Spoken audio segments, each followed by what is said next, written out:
வாழ்க வளமுடன். பேராசி ஆனந்தி அன்பழகன், திருவண்ணாமலை. இன்னைக்கு நம்ம சிந்தனையாக எடுத்துக்கக்கூடிய தலைப்பு என்ன அப்படின்னா, தனி மனிதன் காப்பு. தனி மனிதன் காப்புன்னு சுவாமிஜி சிந்தனை கொடுத்துருக்காரு.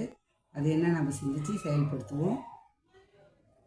தனி மனிதன் அமைதி, குடும்ப அமைதி, ஊர் அமைதி, உலக அமைதி. சுவாமிஜியோட கான்செப்ட் கரெக்டாக நம்மளுக்கு வருது. சரி, அப்போ தனி மனிதனுக்கு என்ன காப்பு அப்படின்றத இன்றைக்கி சிந்தனை எடுத்துக்கிறோம். காப்பு அப்படின்னா என்னது? கல்யாணத்தில் காப்பு கட்டுறாங்க, திருவிழாவில் காப்பு கட்டுறாங்க, குழந்தைக்கு பிறந்த காப்பு கட்டுறாங்க. இப்படி காப்பு அப்படின்னா பாதுகாப்பு அப்படின்னு அர்த்தம். ஒரு நிகழ்ச்சி நடைபெறுகிறது, இல்லை ஒரு செயல் செய்கிறோம் அப்படின்னா அது சிறப்பாக நடைபெறணும்னு சொல்லி இறைவனை அருட்பெறத்தில் வேண்டி நாம் அதை காப்பு கட்டுறோம். அப்போ அந்த செயல் முடியும் போது காப்பு கட்டுவாங்க, அப்புறம் காப்பு பிரிப்பாங்கன்னுவாங்க. அப்போ அந்த காப்பு கட்டும்போது என்ன பண்ணுங்க, அந்த செயல் அந்த குழந்தைய இல்லை அந்த திருமணத்தை அந்த குழந்தைகளுக்கு பாதுகாப்பாக அமையும். அதுபோல் நம்ம அந்த காப்பு கட்டுறது, தேர் திருவிழாலே காப்பு கட்டுவாங்க இல்லைங்களா? அப்போ இந்த காப்பு கட்டுறது இது. அப்போ தனி மனிதனுக்கு என்ன காப்பு? சுவாமிஜி என்ன சொல்கிறாரு? தேவைகள் 3, காப்புகள் 3, அறநெறிகள் 3, அறிவின் விளக்கப்படிகள் 3ன்னு சொல்லியிருக்காரு 12. அதில் தேவைகள் 3 விட்டுடுவோம். காப்புகள் 3 என்ன வேணும்? அது மனிதனாகட்டும் விலங்காகட்டும் எல்லாருக்குமே பொதுவான ஒரு விஷயம் காப்புகள். என்ன காப்பு? இயற்கை சீற்றத்திலிருந்து பாதுகாப்பு, அடுத்தது வேற்றுயிர் பகையிலேருந்து பாதுகாப்பு, அடுத்தது பார்த்திங்கன்னா தற்செயல் விபத்திலேருந்து பாதுகாப்பு. அப்போ முதல்ல இயற்கை சீற்றத்துலேருந்து பாதுகாப்பு. இந்த சூழ்நிலை பார்த்திங்கன்னா வெப்பம். இதுக்கு முன்னாடி ஒரு 3 மாதத்துக்கு முன்னாடி குளிர்ச்சி இருந்துச்சு.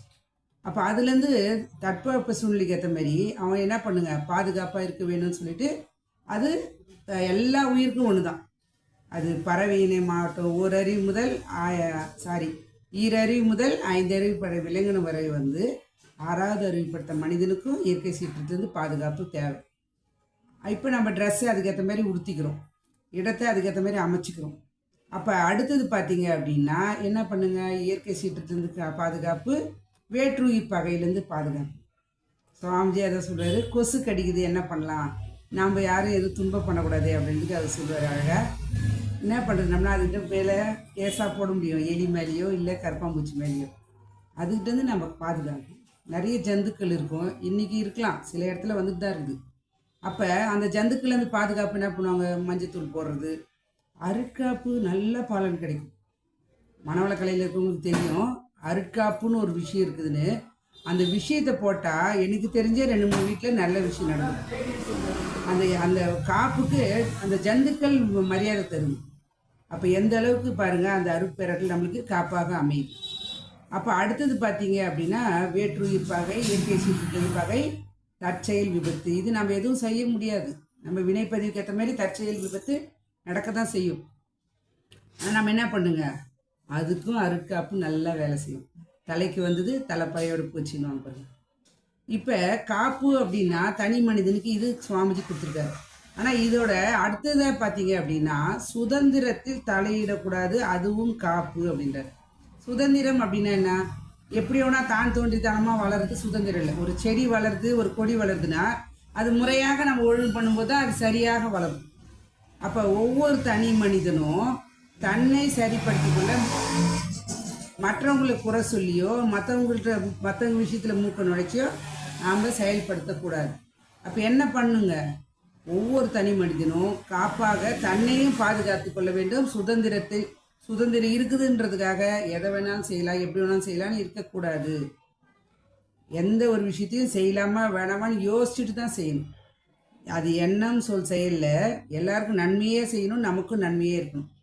அப்போ அதுதான் சுதந்திரம், அதுதான் காப்புன்றார் அருள் தந்தை அவர்கள். அப்போ அதே போல் மற்றவங்க விஷயத்துலேயும் நம்ம பார்த்தீங்கன்னா இப்படி நடக்காத, இப்படி போகாத, வராதுன்னு நம்ம தடையும் உத்தரவு போடக்கூடாது.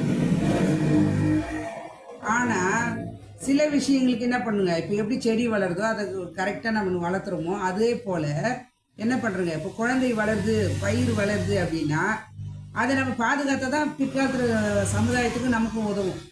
அப்போ குழந்தை வளருதுன்னாலும் அது ஒரு பாதுகாப்பு கொடுத்தா தான், அதை ஒரு சுதந்திரம் கொடுத்த மாதிரி கொடுத்து நம்ம கரெக்டாக வச்சுக்கணும். அப்போ வைக்கும்போது தான் அது குழந்தையும் நல்ல குழந்தையாக வளரும், குடும்பத்துக்கும் சரி சமுதாயத்துக்கும் சரி அந்த குழந்தையால் நல்லது தான் நடக்கும். அப்போ குழந்தைங்க மனசில் சுதந்திரத்தை நம்ம விடக்கூடாதுன்னா சுதந்திரம் விடலாம். எப்படி விடலாம் அப்படின்னா, ஈஸியாக ஒரே ஒரு விஷயம் தெரிஞ்சுக்கலாம்.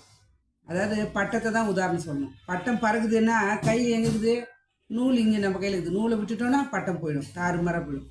அதுபோல் சுதந்திரம் கொடுக்க வேண்டும், ஆனால் அதே சமயத்தில் அவங்களுக்கு சுதந்திரத்தை பாதுகாப்பாக தர வேண்டும். அந்த நிலையில் நம்ம இந்த காப்பு என்ற முறைகளை நாமும் சுதந்திரமாக வாழ்ந்து காப்பாக அப்பப்போ அருக்கா போட்டுக்கிட்டு நாம் சுதந்திரமாக மனதளவுலையும் உடலளவுலையும் எந்த அளவுக்கு ஃப்ரீயாக நம்ம இருக்கிறோமோ அந்த அளவுக்கு இறைத்தன்மையை உணர முடியும். வாழ்க்கை சுதந்திரமாக, சந்தோஷமாக, நிம்மதியாக, அமைதியாக, பேரின்பமாக உணரலாம், உணர்ந்து கொள்ளலாம், உயர்த்தி கொள்ளலாம். நம்ம அதே போல் மற்றவர்களுக்கும் உதவி செய்து மற்றவங்களும் சுதந்திரத்திலும் சரி, அவங்களுக்கு காப்பு கொடுத்து சரி, அவங்களுக்கு நம்ம சரியாக செய்தோம் அப்படின்னா இந்த வாழ்க்கை நல்ல வாழ்க்கை. இறைவன் கொடுத்த ஒரு வாய்ப்பை நாம் பயன்படுத்தி கொண்டு ஒவ்வொரு நிமிடமும் இறை உணர்வோடு அறநெறி வாழ்க்கை வாழ்வோம் என்று சொல்லி இந்த அற்புதமான வாய்ப்பை அளித்த இறைநிலைக்கும் குருவர்களுக்கும் இதுகாலம் செய்யும் எடுத்த அனைத்து அன்பு உள்ளங்களுக்கும் நன்றி நன்றி நன்றி. தனி மனிதன் காப்பு அவசியம் தேவை. வாழ்க வளமுடன்.